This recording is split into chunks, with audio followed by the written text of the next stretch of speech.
माझी बदली दुसऱ्या शहरात झाल्यानंतर मी एका म्हाताऱ्या बाईच्या घरी भाड्याने राहू लागलो. मला तर म्हाताऱ्या बाईचं वागणं अजिबात आवडलं नाही. ती म्हातारी बाई मला खूप त्रास द्यायची.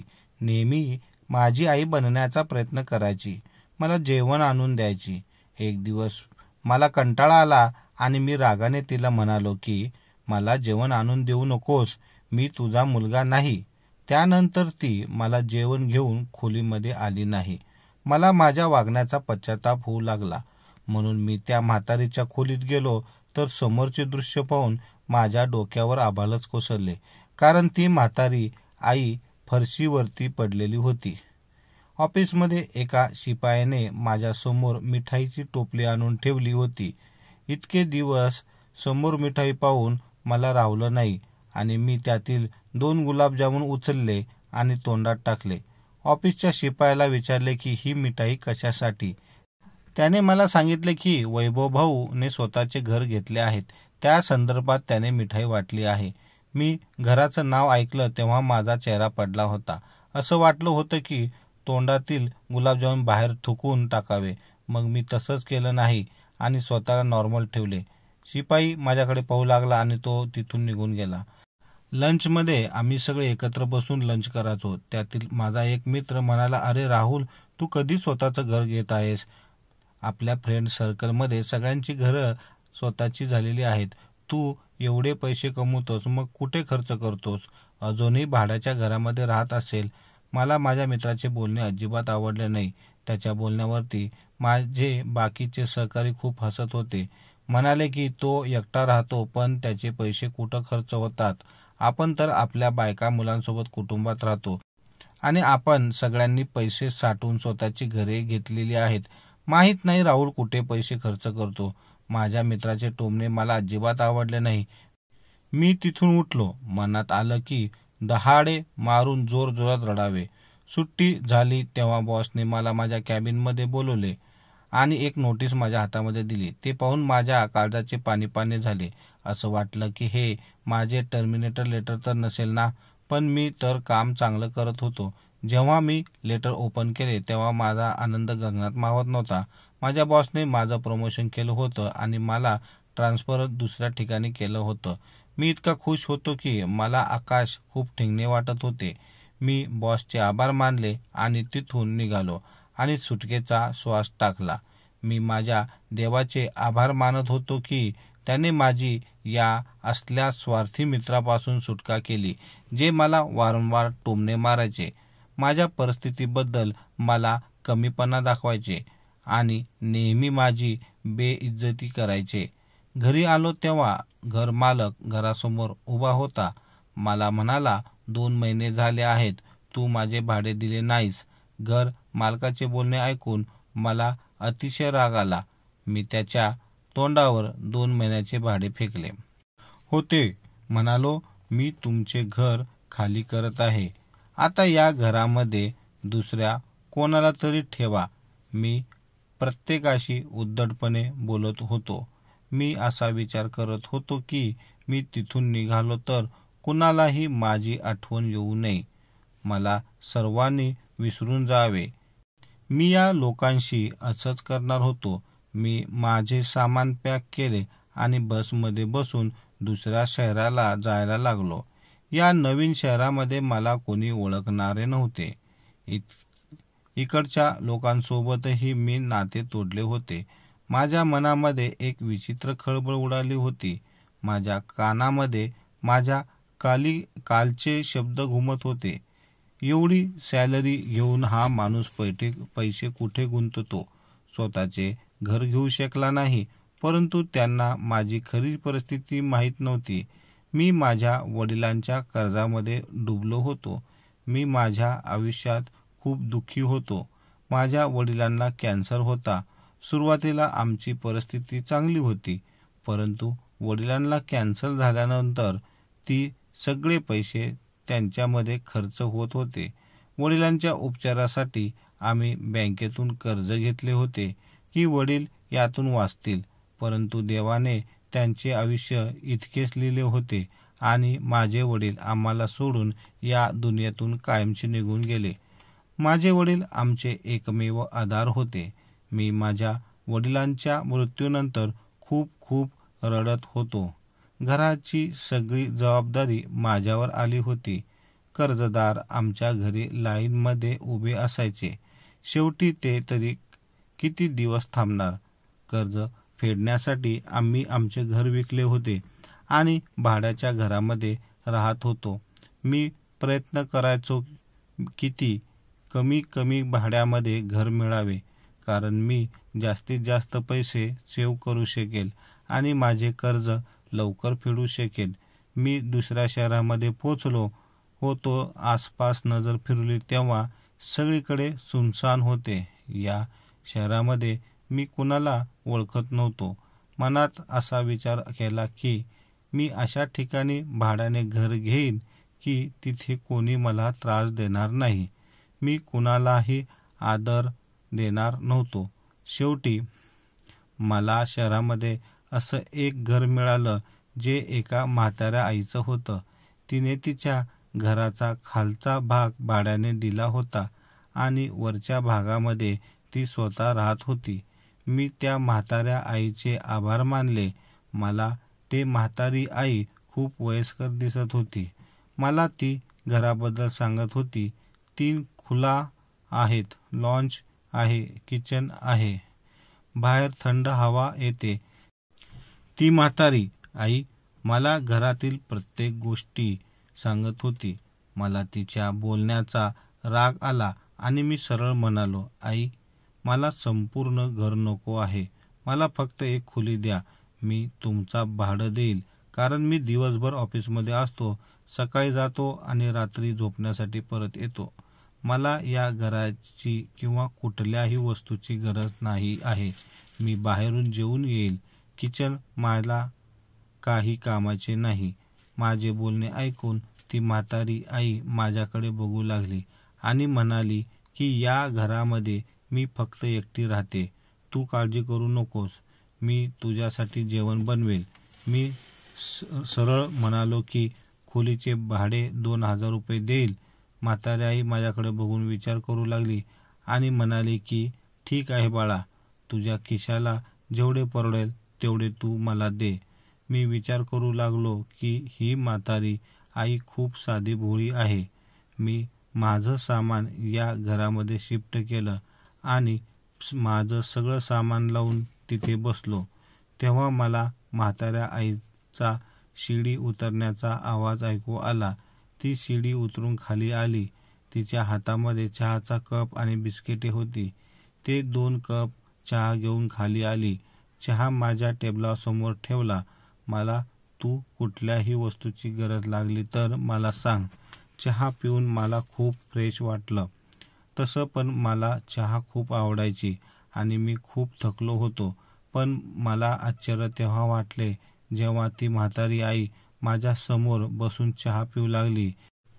बेटा, माझ्या हातचा चहा पी. मी बनवलेला चहा सर्वांना आवडतो. ट्रेमधील 2 बिस्किटे खाल्ली. मी विचार करत होतो की बाहेर हॉटेलमध्ये जाऊन रात्रीचे जेवण घेऊन येतो. तेवढ्यात म्हातारी आई शिडी उतरून खाली आली.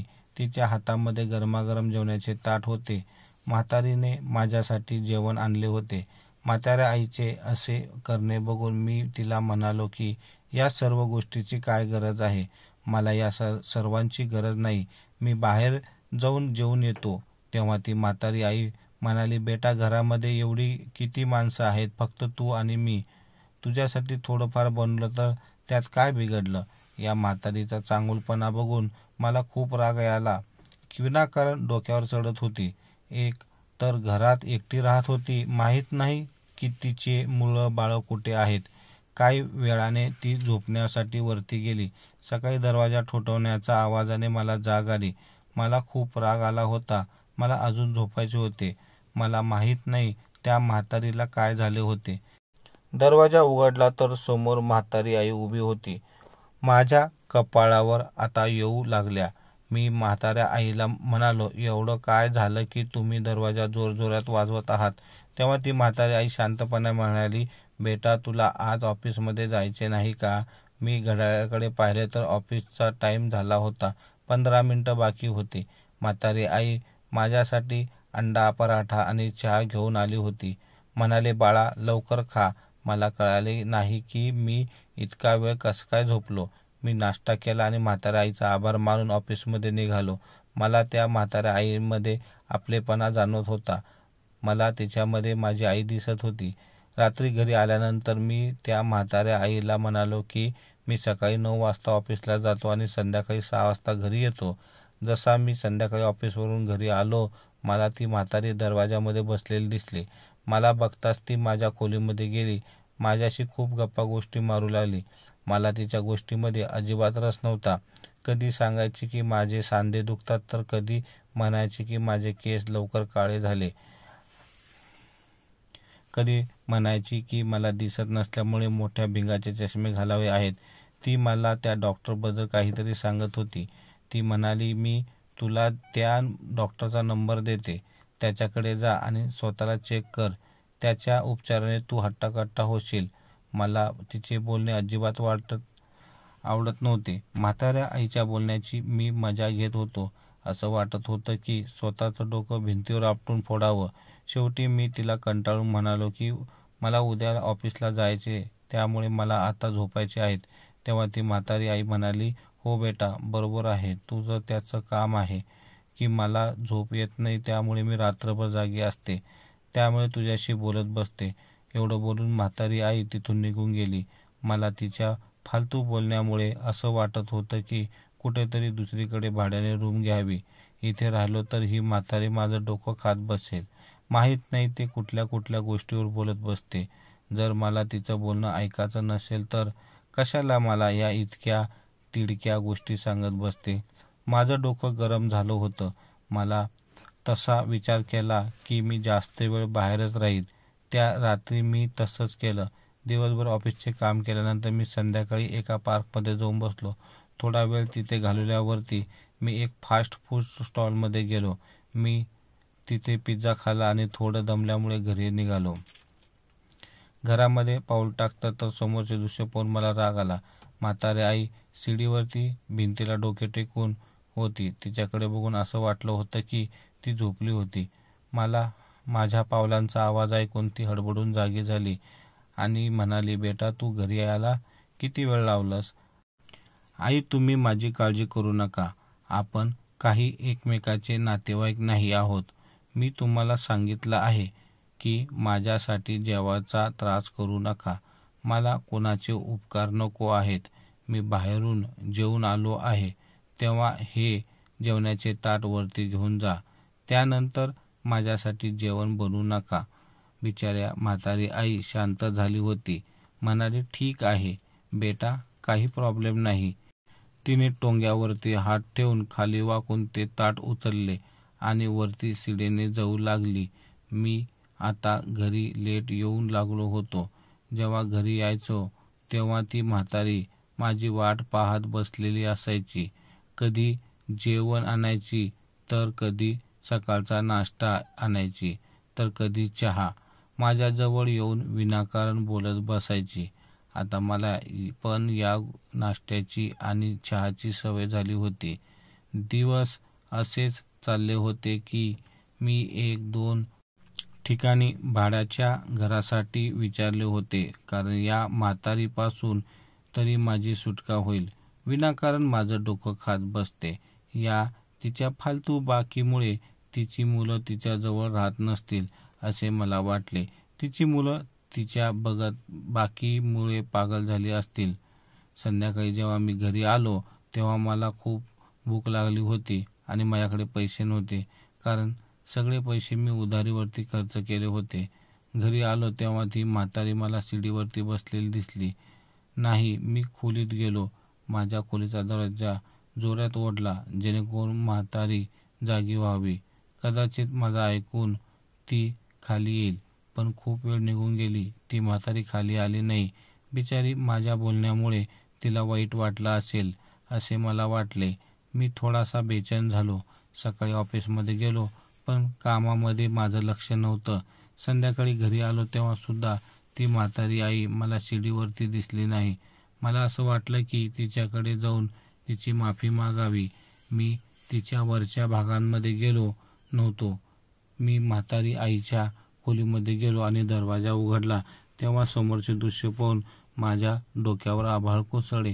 कारण म्हातारी आई जमिनीवरती पडलेली होती आणि तिचे शरीर एकदम ताठ झाले होते. मी पाणी घेतले आणि तिच्या डोक्यावर तोंडावरती शिंपडले, परंतु तिने हालचाल केली नाही. तेव्हा मी ॲम्ब्युलन्स बोलवून घेतला. तिला डॉक्टरकडे घेऊन गेलो. माहीत नाही बिचारीला काय झालं होतं. डॉक्टर आणि तिचे चेकअप केला आणि म्हणाले की त्यांना ब्लड प्रेशर लो झाला आहे, त्यामुळे तिची ही अवस्था झाली आहे. तिचे हातपाय वाकडे झाले होते. ती बोलू शकत नव्हती. मी तिला बघताच राहिलो. तिच्या डोळ्यामध्ये अश्रू होते. बहुतेक तिला मला काही सांगायचे होते, पण मी तरी काय करणार. मी मजबूर होतो. डॉक्टरांनी सांगितले की त्यांचा इलाज झाला तर त्या पूर्णपणे बऱ्या होतील. मी माझ्या पगारातील काही भाग म्हातारीच्या आईच्या उपचारासाठी खर्च करत होतो.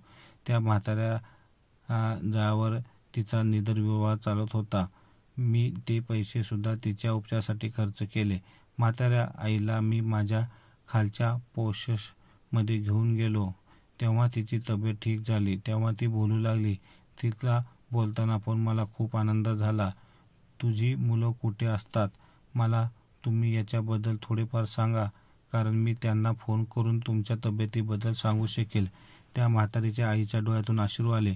तिने मला इशारा केला आणि टेबलावरती डायरी आणायला सांगितली.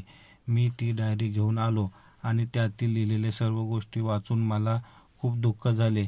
त्या म्हाताऱ्या आईने दिले होते की माझी 3 मुलं आहेत. माझी 3ही मुलं माझ्या जीवापेक्षा खूप प्रिय आहेत.